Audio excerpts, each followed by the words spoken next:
para que tú y yo crezcamos en santidad. Hemos estado hablando de eso los últimos meses. Hemos estado recibiendo un llamado de parte de Dios a crecer en santidad. Para que tú y yo podamos hacerlo, necesitamos tener bien en claro de qué estamos hablando. ¿A dónde es a dónde vamos? ¿Cómo se ve la santidad? ¿Qué es la santidad? Y el día de hoy, antes de otra cosa, quiero empezar retomando esto que hemos estado aprendiendo en las últimas semanas. Santidad es ser como Jesús. Cuando el Señor nos llama a ti y a mí a madurar en Él, a crecer en santidad, nos está llamando básicamente a una cosa, a que tú y yo seamos más como Jesús. Que nuestro carácter refleje más la gloria de Jesús. Que tú y yo aprendamos de una manera más eficaz, más fiel a imitar las virtudes del carácter de Jesús. Que tú y yo nos vistamos de Él. De manera que nuestro corazón sea conformado al corazón de Él. De manera que nuestra vida sea conformada a la vida de obediencia que Él vivió. Ese es el llamado, puesto en términos bien sencillos. Vístete del carácter de Jesús. Es lo que el Señor nos está llamando. Y de hecho ese es el título de mi mensaje el día de hoy. Es un mensaje que vamos a ver en 3 puntos. Y nos vamos a concentrar en Colosenses 3, versículo 12. Ahí vamos a basar 2 de nuestros puntos y luego vamos a terminar con un ejercicio práctico donde vamos a tratar de aplicar una de estas virtudes a nuestra vida siguiendo el patrón que nos estuvo enseñando el pastor Carlos en estas últimas semanas. Así que vamos a nuestro texto. Colosenses 3:12.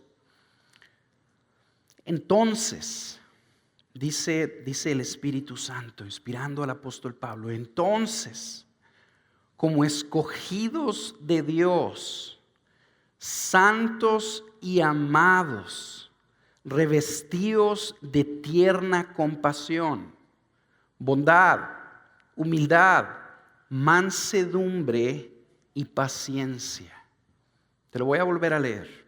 Entonces, como escogidos de Dios que son, como los santos que son, y como amados que son, revístanse, vístanse, abracen en su carácter estas virtudes que reflejan la gloria de Jesús, de tierna compasión, de bondad, de humildad, de mansedumbre y de paciencia.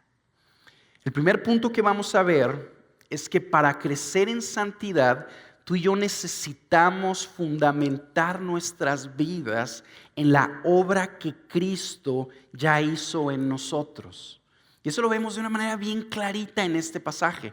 Yo quiero que tú veas cómo antes de que el apóstol reta a los creyentes a vivir de cierta manera, les recuerda qué es lo que ellos ya son por la obra que Cristo hizo en ellos.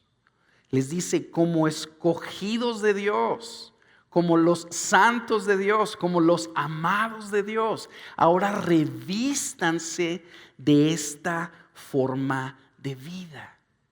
Para que tú y yo avancemos en santidad, nos necesita caer el 20 en esto.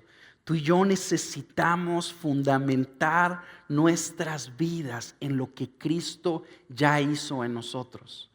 Tú no puedes ser como Jesús si no entiendes y crees y fundamentas tu vida en que ya estás completo en Jesús. Esa es la lógica bíblica. Primero el Señor nos enseña y nos ayuda a entender lo que Él ya hizo en nosotros y nos exhorta a que lo creamos para que una vez que hemos abrazado y que hemos creído en su obra, podamos movernos en obediencia a su voluntad. Hay un orden en la forma en la que tú y yo crecemos en santidad. Hay un orden de factores y el orden importa. Si tú y yo invertimos ese orden, las cosas no funcionan. Vamos a ponerlo así. Para que tú crezcas en compasión, en humildad, en mansedumbre, primero que nada necesitas aprender a verte como uno de los escogidos de Dios, como uno de aquellos que Dios ha hecho santos y como uno de aquellos que Él ha amado. Cuando tú entiendes eso, eso te permite y te libera de tú buscar crecer en santidad, no para que Dios te escoja, sino porque Él ya te escogió. Empiezas a buscar caminar en pureza sexual, no para ser santo, sino porque ya eres santo. Buscas esforzarte en vivir una vida de obediencia, no para que Dios te ame, sino puesto que Él ya te ha amado. Y eres un amado del Dios viviente. Piénsalo en estos términos. Un barco velero, para que realmente avance y aproveche la fuerza del viento, las velas tienen que estar acomodadas de la manera correcta, en el orden correcto.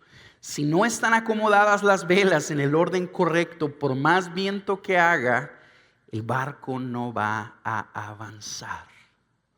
De la misma manera, tú y yo no podremos crecer en santidad si no estamos posicionados delante de Dios en el orden correcto. Si no aprendemos a fundamentar nuestras vidas en la obra que Él ya hizo en nosotros. Si no aprendemos a vernos como la Biblia nos describe, como el pueblo escogido de Dios, los santos de Dios y los amados de Dios.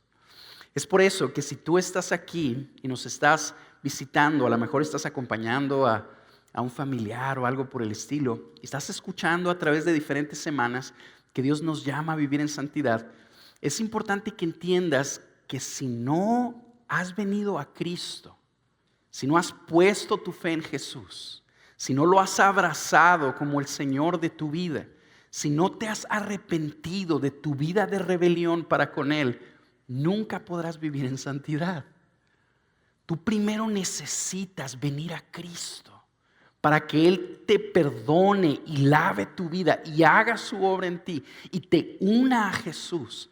Porque una vez con el Espíritu Santo unido a Cristo, eso es lo que nos capacita y nos permite vivir como a Él le agrada. Tú y yo necesitamos fundamentar nuestras vidas en esto. Vamos a tomarnos unos minutitos rápido para escarbarle un poquito a cada una de estas descripciones. Aquí se nos está diciendo que los creyentes somos los escogidos de Dios. Y vamos a ponerlo así. Si tú has creído en Cristo, si tú en fe le has entregado tu vida, de manera que hay evidencia en ti de que el Espíritu Santo está en tu interior, produciendo en ti un deseo de honrarlo. Si ese eres tú, déjame ayudarte a ver ahorita cuál es la razón de eso. Y la razón de eso es que Dios te escogió a ti. Tú estás aquí esta mañana buscando seguir a tu Salvador, amando a Cristo y anhelando seguirlo como el Señor de tu vida. No porque seas muy inteligente y hayas entendido la importancia de los valores bíblicos, sino porque Dios te escogió. Te escogió a ti. Tú y yo no lo escogimos a Él. Él nos escogió a nosotros. Y te escogió desde antes de que nacieras. De hecho, no solo desde antes de que nacieras, sino desde antes de que el mundo fuera fundado.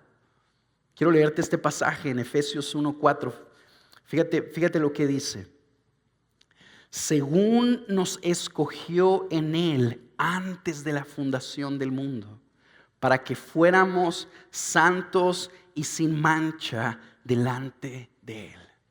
Antes de que el mundo fuera fundado, el Señor soberano, santo y justo, te vio, te amó y te escogió para Él. No te escogió porque fueras santo, te escogió para que fueras santo. Y una manera bien fácil de entender eso es recordar cómo vivíamos tú y yo antes de venir a Jesús. ¿Cómo vivías? Yo me pongo a recordar dónde estaba yo antes de venir a Cristo. Y el cuadro es básicamente una abierta rebelión y un abierto pecado. Y a pesar de nosotros, a pesar de ti, no por mí y por ti, a pesar de nosotros, Él nos escogió para Él. Esa es la realidad si has puesto tu fe en Jesús. No solo los creyentes somos los escogidos de Dios, sino que también somos los santos y amados de Dios. Los creyentes somos personas que Dios ha apartado para sí mismo. Hombres y mujeres rebeldes que Dios ha lavado de sus pecados, que Dios ha perdonado, que ha limpiado de sus iniquidades y que ahora los ha apartado para sí mismo. Eso es lo que significa la palabra ser santo, ser apartado para Dios. Tú estás aquí con una fe genuina en Jesús porque Dios te apartó para Él. Fíjate lo que dice 1 Corintios 6:11.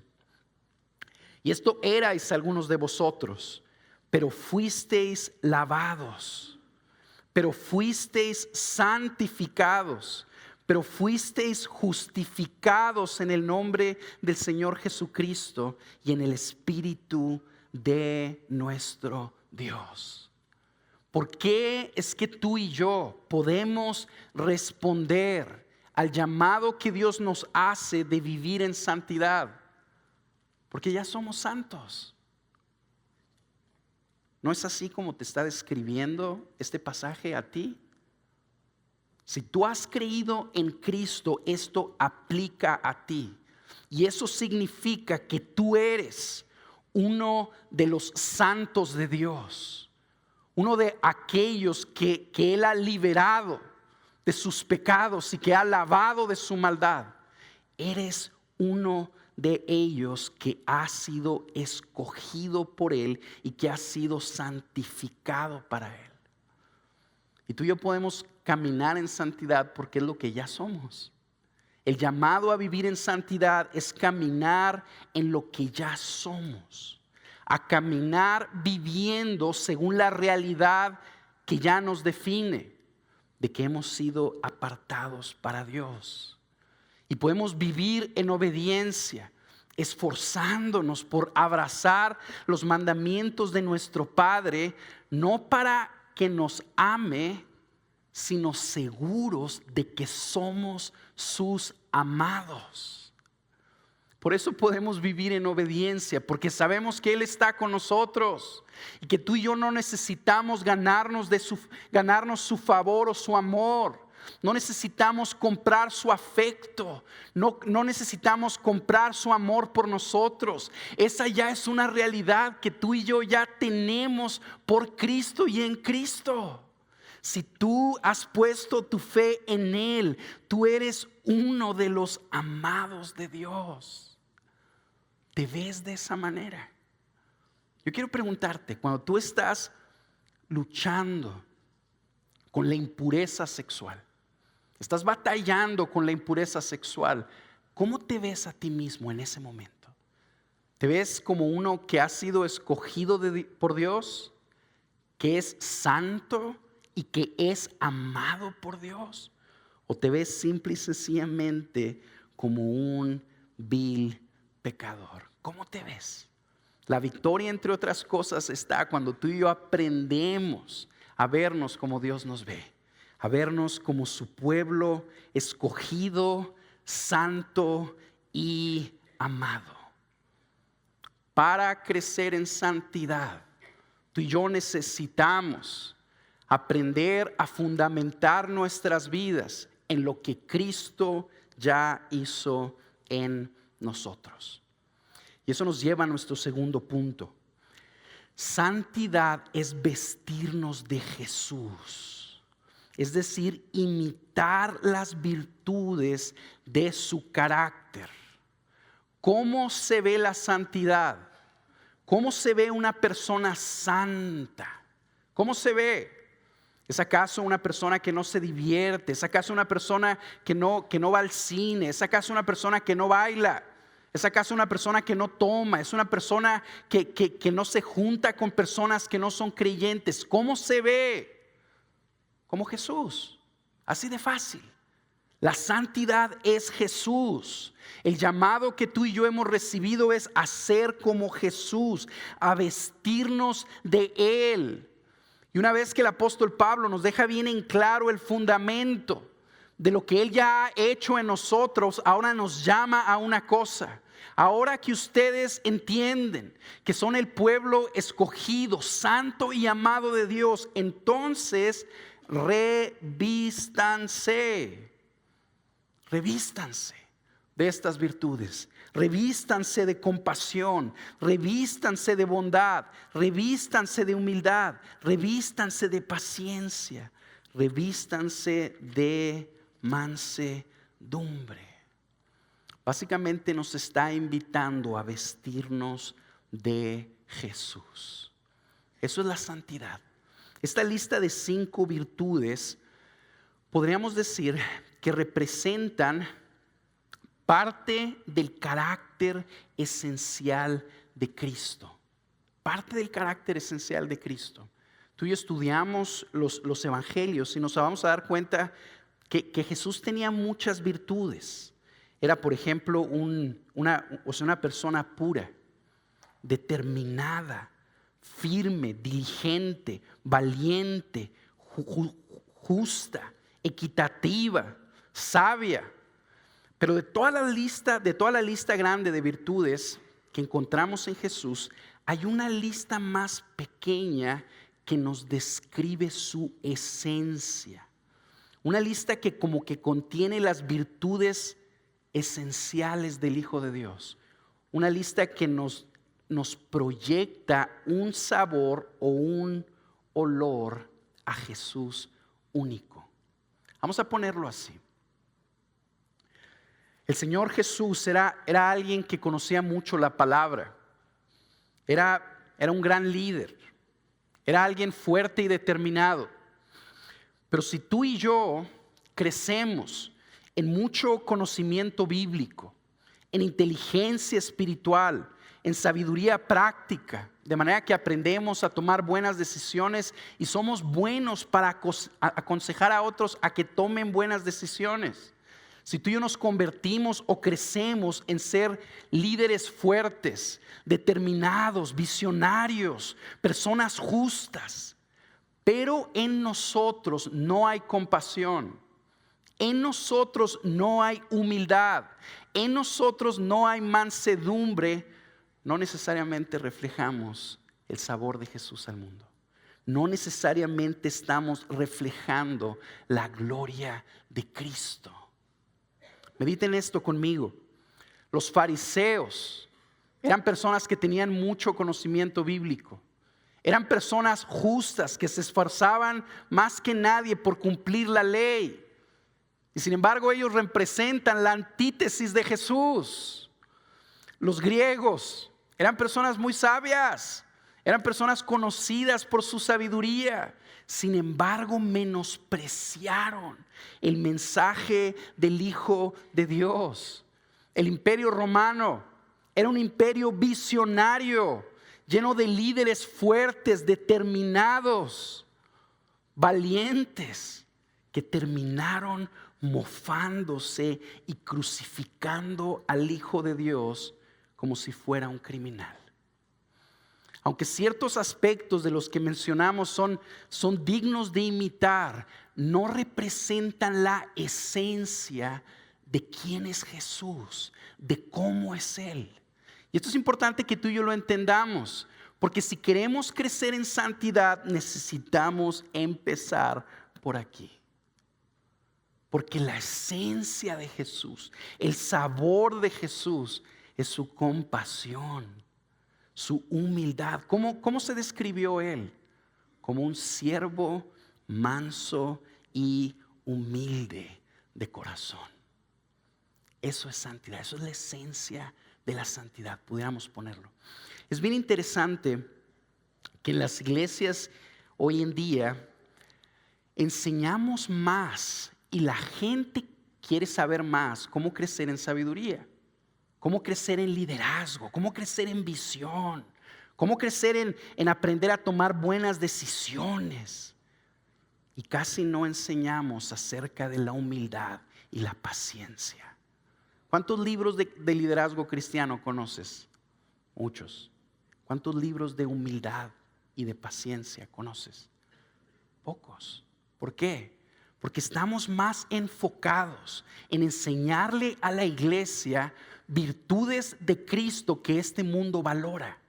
Y es probable que así pase contigo también, que tú quieras crecer en santidad y quieras empezar con aquellos aspectos del carácter de Cristo que tú valoras o que este mundo valora, y dejamos a un lado su esencia. Y entre otras cosas dejamos la esencia porque las virtudes de Cristo descritas aquí no son populares y tampoco son utilitarias. Tú creces en compasión y no necesariamente vas a ganar algo.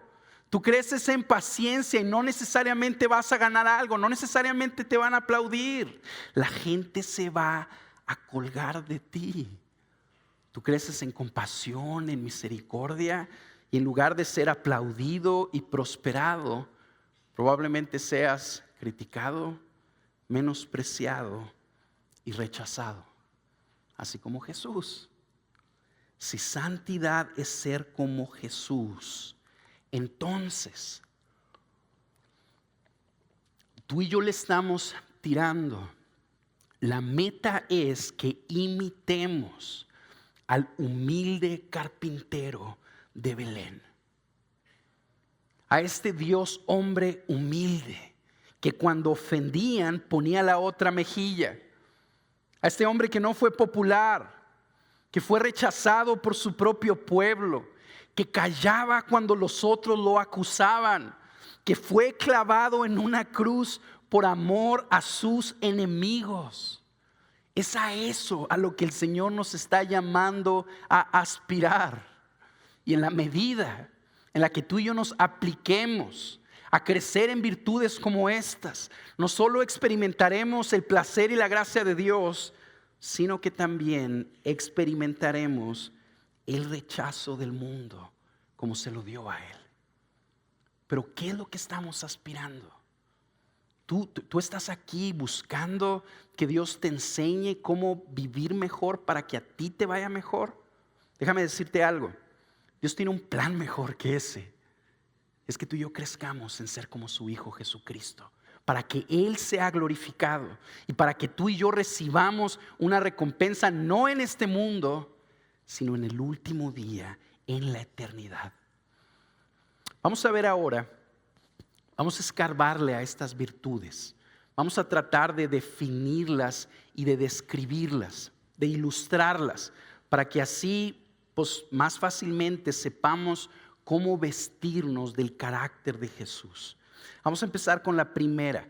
El Señor nos llama a revestirnos de tierna compasión. ¿Qué es la tierna compasión? Puede ser definida de esta manera, como una preocupación genuina por la desgracia que vive otra persona. Es sentir una especie de lástima, en un buen sentido, por el dolor ajeno. Es tener misericordia de alguien en necesidad. Eso es tierna compasión. Este sentido tierno que te mueve a ver la necesidad de alguien para ver cómo lo cubres. Déjame darte este ejemplo. Hay un hombre que se llamó Oskar Schindler.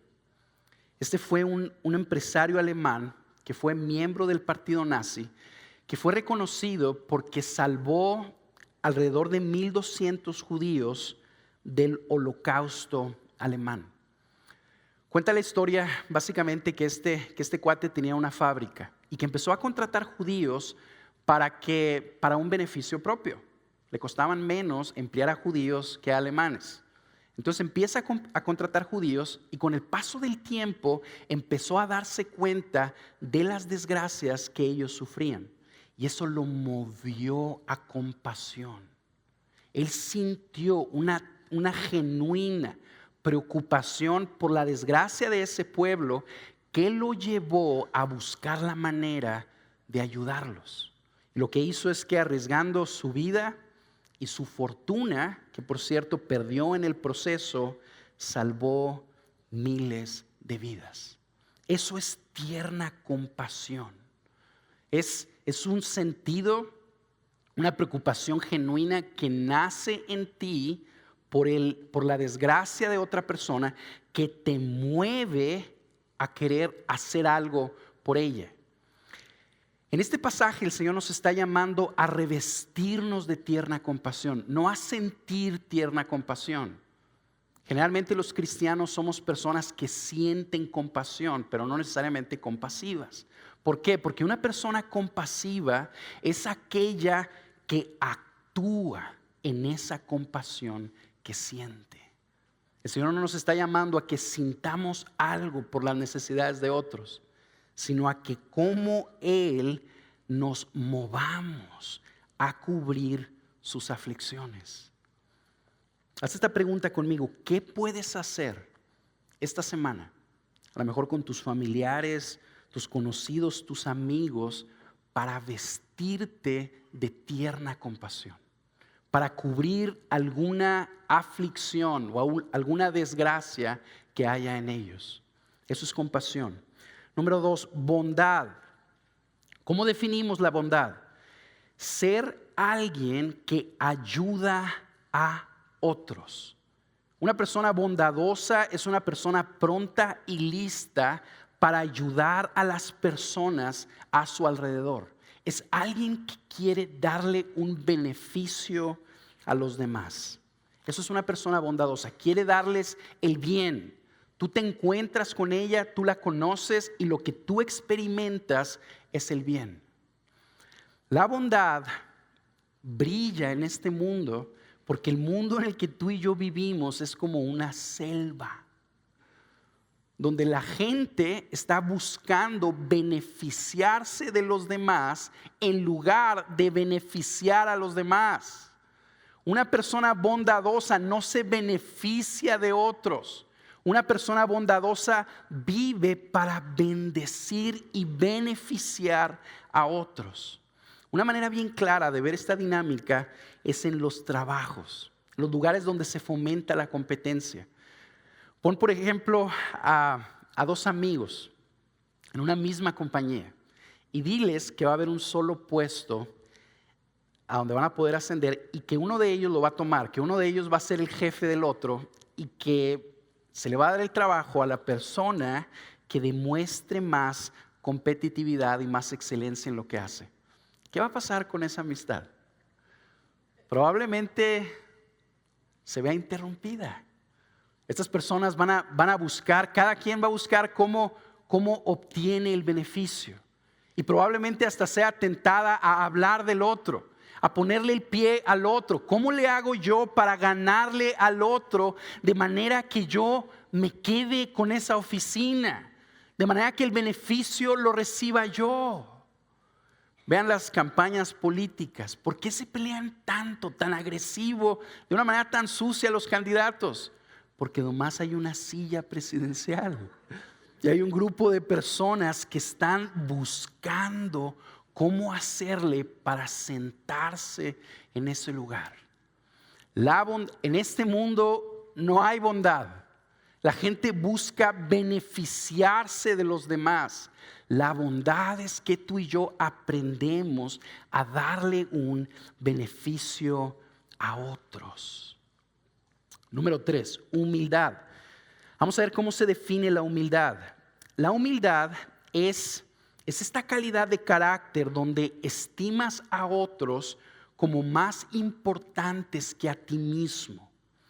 Una persona humilde es una persona que busca los intereses de los demás antes que los suyos.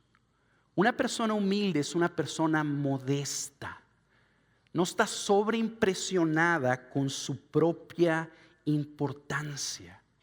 No busca llamar la atención a su persona. Vive pensando en otros, en servirlos, porque los considera más importantes que a él mismo. Para tratar de ilustrar la virtud de la humildad, quiero ponerles un ejemplo. Vamos a hacer un contraste entre un esposo orgulloso y un esposo humilde. Es un regalo para el Día de las Madres. Vamos a ver cómo se ve un esposo orgulloso. Un esposo orgulloso no quiere decir que yo camine así muy humilde. No piensen que me estoy describiendo a mí. Desgraciadamente no me estoy describiendo a mí, pero sí estoy describiendo a personas que conozco, algunos de ustedes, en el buen sentido. Un esposo orgulloso, ¿cómo se ve?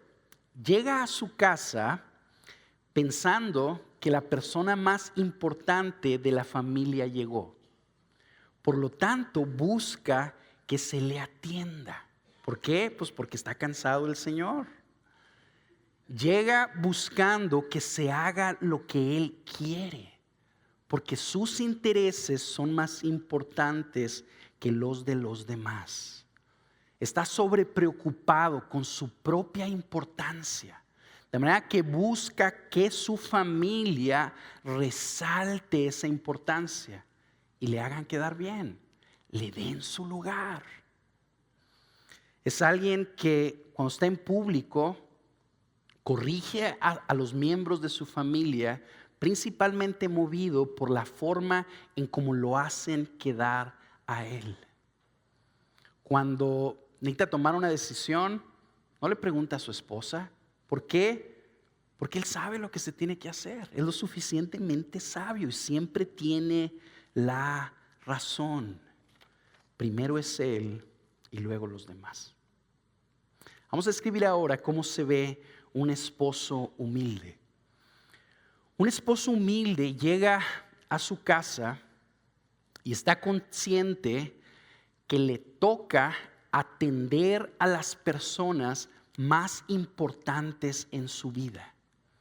Entiende que como es un hombre, Dios lo ha capacitado con mayor fuerza, de manera que ahora él puede, en lugar de buscar descansar, liberar a su esposa, que está más cansada que él, para cubrir las necesidades de su familia.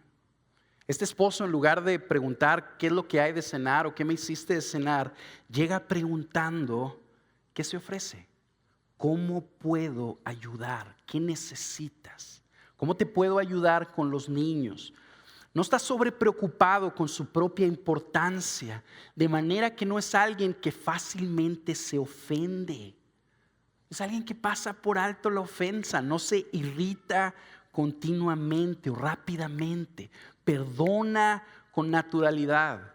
Es alguien que está libre para amar y servir a los suyos porque los corrige en público por amor, no por lo que piensan los demás. Es alguien que a la hora de tomar decisiones va y le pregunta a su esposa, ¿qué piensas tú? Porque confía que Dios le dio una ayuda idónea en ella, que Él necesita para poder guiar a sus seres queridos a un mejor lugar. Un esposo humilde es un líder siervo que llega a servir y a poner su vida por su familia. ¿Cómo puedes servir? ¿Cómo puedes, y a lo mejor si me permiten hablarle a los hombres aquí. Hombres, preguntémonos esta semana, ¿cómo podemos servir a nuestras mujeres esta semana? ¿Cómo puedes tú comunicarle a tu esposa esta semana que es más importante que tú? ¿Cómo puedes procurar los intereses de tu mujer antes que los tuyos? Al tú estar actuando en la respuesta a esas preguntas, te estás revistiendo de humildad. La siguiente, mansedumbre. ¿Cómo definimos la mansedumbre? No está tan fácil de definir. Tengo que empezar por aquí. Esta palabra se utilizaba para definir en el Antiguo Testamento a las personas que eran pobres en el pueblo de Israel. Aquellas personas que no tenían propiedades, aquellas personas que eran oprimidas y que fácilmente eran víctimas del abuso voraz de los ricos. Eran personas sin derechos que fácilmente eran explotadas por otros. Eran personas que entendían que cuando necesitaban algo únicamente podían acudir a Dios y esperar en Él porque no contaban con nadie más. Personas que no podían imponerse, no podían imponer su voluntad. Simple y sencillamente tenían que aprender a esperar la respuesta de Dios, muchas veces renunciando a sus propios derechos. Algo así es la mansedumbre. El pastor John Piper enseña que la mansedumbre empieza con nuestra confianza en Dios. Cuando nosotros aprendemos a entregarle a Él nuestros afanes, nuestras preocupaciones, nuestras cargas, nuestros planes. Cuando nosotros aprendemos a confiar en Él y a esperar en Él, a esperar a que Él intervenga y resuelva nuestro caso en su tiempo, con poder, a su manera y para su gloria. Una persona mansa, una persona vestida de mansedumbre es lenta para hablar, es pronta para escuchar, tarda en defenderse cuando otras personas lo acusan, a lo mejor hasta no se defiende. Es una persona que fácilmente aprende de otros, es enseñable, fácilmente abraza la corrección, es fácil de corregir, es una persona sumisa, fácilmente sigue las direcciones de otros, es agradecida. Lo que abunda en su vida en lugar de queja es gratitud. Esta virtud, hermanos, no solo es hermosa cuando tú la observas en la vida de una persona, sino que necesitamos saber también que es muy dolorosa de cultivar. Crecer en mansedumbre es doloroso. Aprender a renunciar a tus derechos por esperar en el Señor es doloroso. Esperar la salvación de Dios en lugar de buscar la salvación por ti mismo es doloroso. Generalmente las personas más mansas que uno conoce son personas que han sufrido mucho. O personas de muchos años que ya fueron golpeadas por la vida en múltiples ocasiones y que de una manera u otra han aprendido a descansar y a esperar en la fidelidad del Señor. ¿Cómo te puedes vestir de mansedumbre esta semana? ¿Cómo le puedes hacer esta semana para seguir a otros sin quejas ni reclamos? ¿Cómo le puedes hacer esta semana para abrazar la crítica y la corrección de otros sin justificarte? ¿En qué situación te encuentras en donde Dios te está invitando a que esperes en Él para que Él resuelva tu caso? La respuesta a esas preguntas te van a llevar a vestirte de mansedumbre. Vamos a la última, paciencia. ¿Qué es la paciencia? La paciencia es el estado donde una persona soporta, aguanta las provocaciones de otros sin reaccionar en ira o venganza. Una persona paciente es alguien que soporta el mal, soporta las ofensas, soporta los pecados de otros que otras personas le infligen a él sin reaccionar de una manera emocional en el momento. Probablemente las personas más pacientes que yo conozco sean así como que las mamás. ¿Por qué? Porque viven continuamente con unos adolescentes que se les ocurre cada babosada, ¿verdad? Y ellas, en lugar de ahorcarlos ahí en ese momento, son pacientes y buscan la manera de corregirlos. O que tienen niños así de 2 y 3 años que solo están pensando en ellos mismos, lo están gritando a todo pulmón. En lugar de ponerles así un bachón para que se apaguen un ratito, se limpian la comida, se limpian así sus ropas y agarran al niño y lo sientan, lo corrigen y lo educan. Eso es paciencia, eso es paciencia. ¿Cómo puedes vestirte de paciencia esta semana? ¿Cómo puedes honrar esta semana la paciencia de otros? A lo mejor la paciencia de tu madre, la paciencia de tu esposa. ¿Cómo puedes imitar esas virtudes esta semana? Antes de pasar a nuestro último punto, necesito remachar esto. Estas virtudes de las que el Señor nos está llamando, a vestirnos, son virtudes antinaturales a nosotros.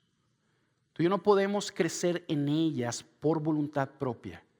Necesitamos el poder del Espíritu Santo. Todas estas virtudes que vimos aquí pueden ser encasilladas de una manera u otra en los frutos del Espíritu de Gálatas 5. ¿Qué significa eso? Que la paciencia fluye por medio de la obra del Espíritu Santo en tu vida. El que tú aprendas a ser manso y a ser humilde, a ser sumiso, a abrazar las críticas y las correcciones de otros, no es algo que tú puedes hacer por tu propia voluntad, sino que tú y yo necesitamos la capacitación, el poder del Espíritu Santo que nos ayude a caminar en estas cosas, a vestirnos de estas cosas. La santidad solo es posible por la obra de Cristo en nosotros y por medio del poder del Espíritu Santo que ya está en nosotros. Tú y yo sí podemos caminar en santidad, pero no porque el poder sea nuestro, sino porque es un poder foráneo que se nos ha dado. Eso significa que para que tú y yo vestirnos de estas virtudes, tenemos que caminar casi de rodillas. En pocas palabras, pidiéndole a Dios que te fortalezca, que te perdone y que te cambie para poder vestirte de estas cosas y así reflejarlo a Él. Vamos a terminar con un ejemplo práctico y básicamente vamos a analizar los pasos que el pastor Carlos nos dio en las últimas semanas de cómo le podemos hacer tú y yo para cambiar. ¿Cómo le podemos hacer? ¿Qué nos enseña Colosenses del 1 al 12? ¿Qué es lo que tú y yo necesitamos hacer para crecer en santidad? Y la virtud que vamos a tomar es la mansedumbre. Por lo que les voy a leer Colosenses, empezando en el versículo 1, y vamos a empezar a detallar ahí los pasos. Dice Colosenses capítulo 3, versículo 1. Si habéis pues resucitado con Cristo, buscad las cosas de arriba. Ahí está el primer paso. Donde está Cristo sentado a la diestra de Dios. Poned la mira en las cosas de arriba, no en las de la tierra. Porque habéis muerto y vuestra vida está escondida con Cristo en Dios. Cuando Cristo nuestra vida sea manifestado, entonces vosotros también seréis manifestados con Él en gloria. Por tanto, considerad los miembros de vuestro cuerpo terrenal como muertos a la fornicación. Ahí está el paso número 2. Mortificad los miembros de vuestro cuerpo. la impureza, las pasiones, los malos deseos y la avaricia, que es idolatría. Pues la ira de Dios vendrá sobre los hijos de desobediencia por causa de estas cosas, en las cuales vosotros también anduvisteis en otro tiempo cuando vivías en ellas. Pero ahora desechad también vosotros todas estas cosas. Ahí está el paso número 3. Ira, enojo, malicia, lenguaje soez de vuestra boca. No mintáis los unos a los otros, puesto que habéis desechado al viejo hombre con sus malos hábitos, y os habéis vestido del nuevo hombre, el cual se va renovando hacia un verdadero conocimiento conforme a la imagen de aquel que lo creó. El pastor Carlos tocó rápidamente ese puntito. Yo lo voy a tratar de ampliar un poquito más. Aquí estoy yo localizando el paso número 4. Una renovación de la cual no hay distinción entre griego y judío, circunciso e incircunciso, bárbaro, escita, esclavo o libre, sino que Cristo es todo y en todos. Entonces, como escogidos de Dios, santos y amados, revestidos. Paso número 5. ¿Ok? Están los 5 pasos. Vamos a agarrar una situación hipotética y vamos a tratar de ilustrar cómo se ve el cambio bíblico según Colosenses siguiendo estos 5 pasos. Ahora, imagínate que tú estás ahí en tu trabajo y en tu trabajo te van a premiar con un bono por tu buen desempeño. Pero ese bono parece ser que es detenido porque a tu jefe se le acercaron unos compañeros de trabajo donde le empezaron a chismear ciertas cosas de ti. Ciertas cosas que te han puesto en un mal ángulo con tus superiores y están poniendo en tela de juicio tus resultados. ¿Cómo se ve reaccionar en mansedumbre en una situación así? ¿Y cómo le hacemos para reaccionar en mansedumbre en una situación así? Número 1, pon la mira en Cristo y en su obra en tu vida.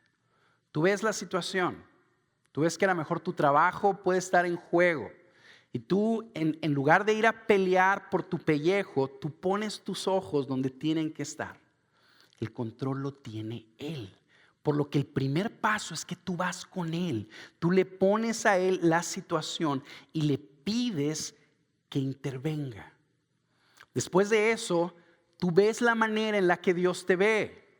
Tú ves que Él te ve como uno de sus escogidos, como uno de sus santos, como uno de sus amados. Y recuerdas que tu identidad está ahí, en la forma en la que Él te ve. Que aquellas cosas que están diciendo de ti, que son falsas, pues a lo mejor no están diciendo algo que realmente hiciste, pero ellos no saben otras cosas que sí has hecho, ¿verdad? Pero eso no nos define. Lo que nos define es Él. Lo que nos define es cómo Él nos ve. Y lo que tú y yo podemos esperar de Él es que Él nos trate de acuerdo a la obra que hizo en nosotros y como nos describe a nosotros. Es el primer paso. Número 2, tú mortificas las pasiones pecaminosas que hay en tu carne. Tú le das muerte a esos deseos pecaminosos. Esas cosas que brincan en ti, tú buscas la manera de golpearlas diciéndoles que no. La palabra mortificar es una palabra bien gráfica y que comunica agresividad. Es así como si estuvieras encerrado en una de esas jaulas donde 2 personas se pelean. Lo que tú esperas de una pelea de esas es sangre, me explico, es muerte. Haz de cuenta que tú estás en una de esas, pero con tu propio pecado, con tus propios deseos. Y lo que necesitamos hacer es, por medio del poder del Espíritu Santo, darle muerte a esos deseos. A esos deseos de exigir justicia humana, a esos deseos de mover tus influencias para vengarte y que corran a esas personas que hablaron de ti primero. Esos deseos de coraje y de odio, ¿verdad? A veces maquillado, pero que te lleva a querer hablar con esas personas, ir allá a su lugar de trabajo y reclamarles y decirles, ¿por qué dijiste esas cosas de mí? Mortificar esos deseos que te están invitando a mandar un correo lleno de enojo a tus superiores, donde estás exigiendo que se aclare la situación para que se limpie tu nombre, donde tú les dices a tus superiores las cosas que tus compañeros de trabajo sí han hecho que realmente merecen disciplina. Tú mortificas esas cosas, les dices que no le vas a hacer caso, y lo haces porque confías que al que tú estás viendo tiene el control. Él tiene el control. Mi suerte está en sus manos. Mis ojos están buscando las cosas de arriba, donde está Cristo sentado a la diestra de Dios. Y confiando en que Él tiene el control, tú puedes saber que tú no necesitas resolver esa situación. La situación la va a resolver Él. Él tiene la última palabra. Tú confías en Él y esperas a que Él resuelva el conflicto.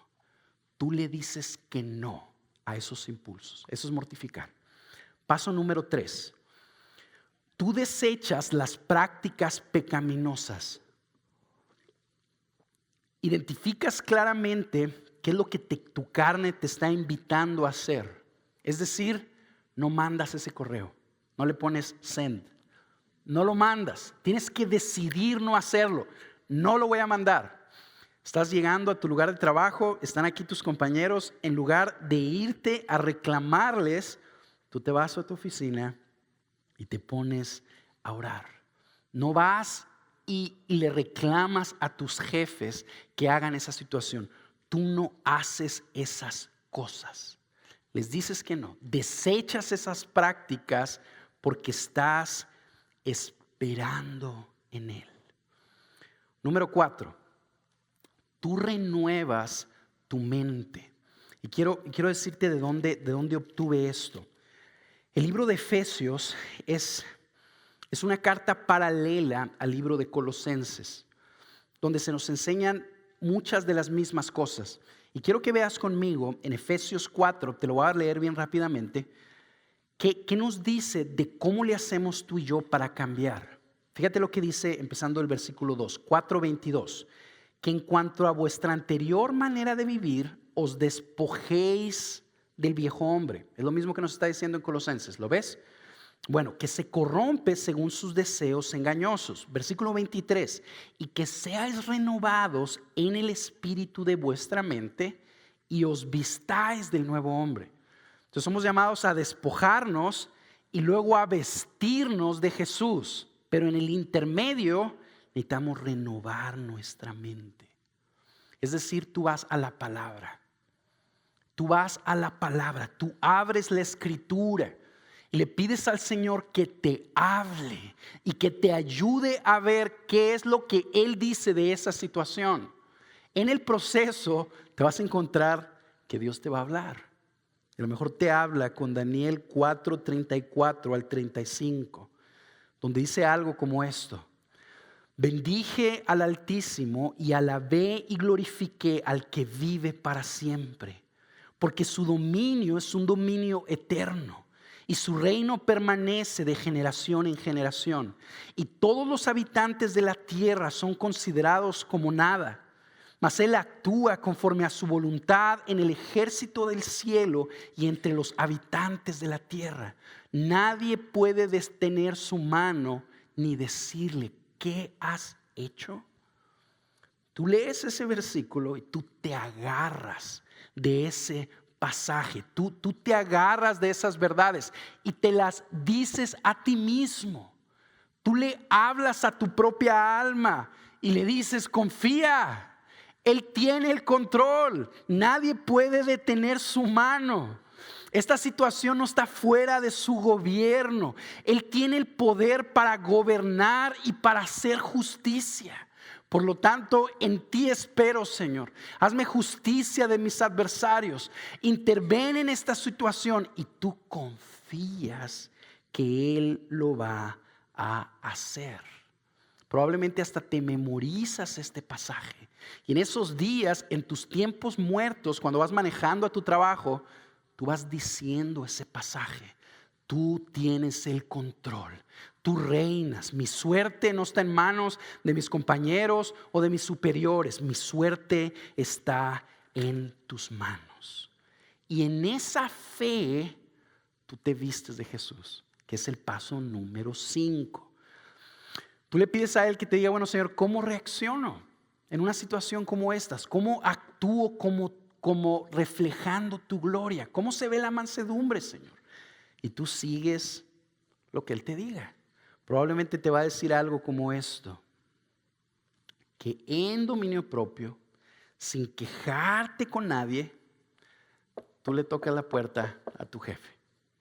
Y en mucho respeto tú le explicas la situación. Niegas de una manera clara las cosas de las que se te están calumniando y le dices que lo que más te interesa no es ni el bono ni conservar tu trabajo, sino que Él sepa que fuiste responsable con lo que Él te pidió. Le dices que confías en su criterio y que ahí vas a dejar la situación. Y te vas. Y lo haces en paz, con tu corazón tranquilo, no en un afán de supervivencia, no en un afán de limpiar tu nombre, porque sabes que el que tiene la capacidad de limpiar ese desorden es Él. Tú sigues orando y esperas a que Él obre justicia. Si tú y yo actuamos de esa manera, estamos vistiéndonos de mansedumbre. Y de esa manera, poco a poco, día a día, nos vamos vistiendo de Jesús, de manera que nuestras vidas van siendo transformadas a su imagen. Así que quiero animarlos, no solo a que identifiquemos esta ruta que nos ha dado Colosenses, sino a que busquemos avanzar en ella, vistiéndonos de Jesús, vistiéndonos de compasión, vistiéndonos de bondad, de humildad, de mansedumbre, de paciencia, creciendo en la santidad como Él lo define, como Él la valora, no como este mundo la valora, confiados que Él tiene nuestra recompensa, que Él tiene el control y que de esa manera, al vivir de esa manera, al actuar de esa manera, al obedecer a Dios de esa manera, estamos honrando al único que merece toda la gloria y la alabanza.